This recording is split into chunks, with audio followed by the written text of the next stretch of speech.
Welcome. In this video, we are going to look at problem 72. It is from the Chapter 3 Review Exercises of College Algebra by OpenStax.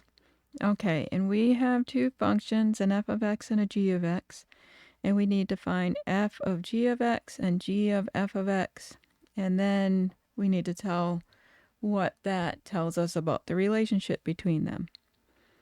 Okay, so let's find f of g of x.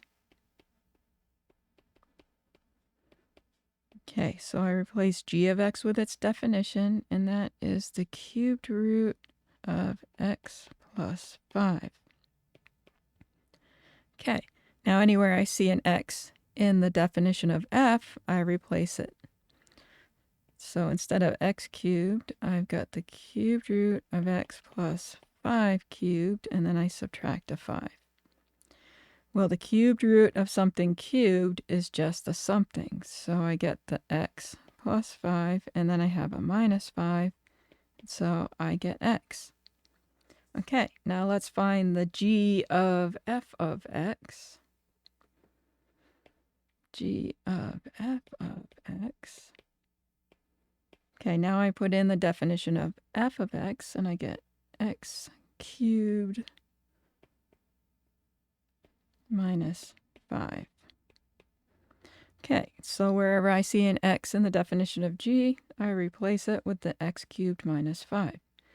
Okay, so I've got the cubed root of x, so I put in x cubed minus 5, and then I have to add 5. Okay, so I've got the cubed root of x cubed minus 5 plus 5. So I've got the cubed root of x cubed. And so that is just x.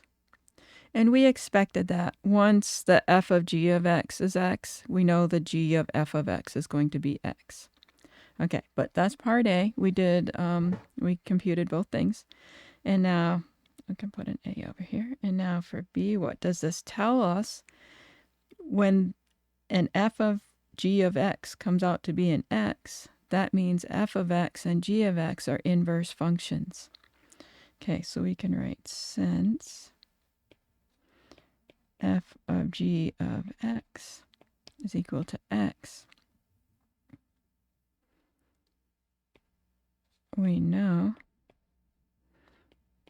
f of x and g of x are inverse functions. And then let's just write note. If f of g of x is equal to x, then g of f of x will also equal x. Okay, I hope you found that helpful and informative. Thank you for watching. I'll see you in the next one.